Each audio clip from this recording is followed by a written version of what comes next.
Series জয়ের সুবর্ণ সুযোগ ছিল, কিন্তু শেষ পর্যন্ত তা আর ধরা দিল না। নিউজিল্যান্ডের বিপক্ষে মিরপুরে লো স্কোরিং ম্যাচে দারুণ লড়াই করেও জয় তুলে নিতে পারেনি বাংলাদেশ ন্যাশনাল ক্রিকেট টিম। প্রতিপক্ষ নিউজিল্যান্ড ন্যাশনাল ক্রিকেট টিমকে চোখে চোখ রেখে চ্যালেঞ্জ ছুড়ে দিয়েছিল টাইগাররা। বিশেষ করে বোলিং ইউনিট ছিল এক কথায় দুর্দান্ত।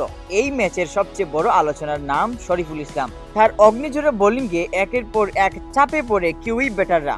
নতুন বলে গতি, সুইং আর সঠিক লাইন লেন্থ সব মিলেই যেন এক অন্যরকম শরীফুলকে দেখা গেল। তার বোলিং স্পিলে ম্যাচে ফিরে আসে বাংলাদেশ।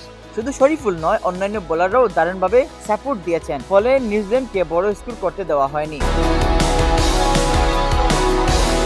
তবে ব্যাটিংয়ে সেই ধারাবাহিকতা ধরে রাখতে পারেনি টাইগাররা।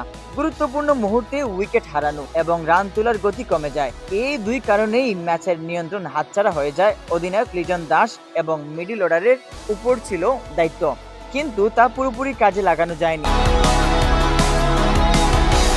বিশ্লেষকদের মতে বোলিংয়ের আধিপত্য, কিন্তু ব্যাটিংয়ের ব্যর্থতা, এই দুইয়ের সমন্বয়ে শেষ পর্যন্ত হারের সুখ দেখতে হয়েছে বাংলাদেশকে। সবচেয়ে কষ্টের বিষয়, এই ম্যাচ জিতলে সিরিজ নিশ্চিত করা যেত, কিন্তু সেই সুবর্ণ সুযোগ হাতছাড়া হয়েছে। তবুও ইতিবাচক দিক রয়েছে অনেক। বোলিং ইউনিটের উন্নতি, তরুণদের পারফরম্যান্স এবং লড়াই করার মন মানসিকতা সব মিলেই বলা যায় হারলেও এই ম্যাচের লড়াই নিয়ে নিজেদের প্রমাণ করেছে বাংলাদেশ।